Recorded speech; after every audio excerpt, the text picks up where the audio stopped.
मुख्यमंत्री मोहन यादव ने राजधानी भोपाल में आयोजित Madhya Pradesh regional AI impact conference 2026 में शिरकत की। इस सम्मेलन का उद्देश्य राज्य में आर्टिफिशियल इंटेलिजेंस के बढ़ते प्रभाव और भविष्य की संभावनाओं पर व्यापक चर्चा करना है। कार्यक्रम को संबोधित करते हुए मुख्यमंत्री ने कहा कि आर्टिफिशियल इंटेलिजेंस आने वाले समय में शिक्षा, स्वास्थ्य, कृषि, उद्योग और सुशासन के क्षेत्र में क्रांतिकारी बदलाव लाएगा। उन्होंने यह भी कहा कि मध्य प्रदेश को एआई हब के रूप में विकसित करने के लिए राज्य सरकार लगातार नीतिगत और तकनीकी प्रयास कर रही है। इस कॉन्फ्रेंस में देश विदेश से आए तकनीकी विशेषज्ञों, स्टार्टअप प्रतिनिधियों, शिक्षाविदों और नीति निर्माताओं ने हिस्सा लिया। विभिन्न सत्रों में एआई आधारित नवाचार, रोजगार के नए अवसर, डेटा सुरक्षा और डिजिटल समावेशन जैसे विषयों पर मंथन किया गया। मुख्यमंत्री ने युवाओं से आह्वान किया कि वे नई तकनीकों को अपनाकर स्टार्टअप और इनोवेशन के क्षेत्र में आगे आएं, ताकि मध्य प्रदेश तकनीकी विकास की दौड़ में अग्रणी बन सके। कितने प्रकार से सोच भी रहे और ये हमारे लिए सौभाग्य की बात है। मध्य प्रदेश, भारत, हम तो अगर मैं मध्य प्रदेश की बात करूं तो ये ज्ञान की चर्चा में हमारे लिए भगवान कृष्ण का ज्ञानार्जन करने का सांदीपनी आश्रम का स्थान भी मध्य प्रदेश में है और शंकराचार्य जी का ध्यान का केंद्र भी ओंकारेश्वर मध्य प्रदेश में है। हमारे लिए सौभाग्य की बात है।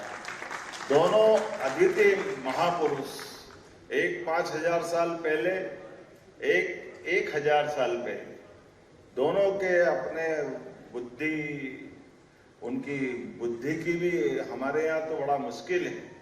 अभी हम बुद्धि, विवेक, इसका भी अंतर करने जाएंगे तो एआई और जितने ऐप बताए उनको पसीना आ जाएगा। हमारी तो पद्धतियां जाने कहाँ के निकलती आती है।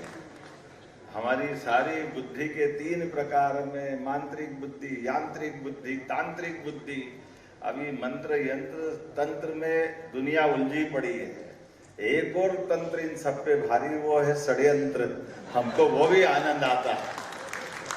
दुनिया उसको कहां से कहां ले जा रही है। ये षड्यंत्रों के आधार पर चलने वाला वर्तमान का दौर अपने अपने संसाधनों के साथ, अपनी बुद्धिमत्ता का मानवीय संपदा के साथ, भावनात्मक भी, रचनात्मक भी, प्रतिक्रियात्मक भी, सब प्रकार की व्यवस्थाओं में बारीक अंतर करने की तरफ भी आगे बढ़ रहा है।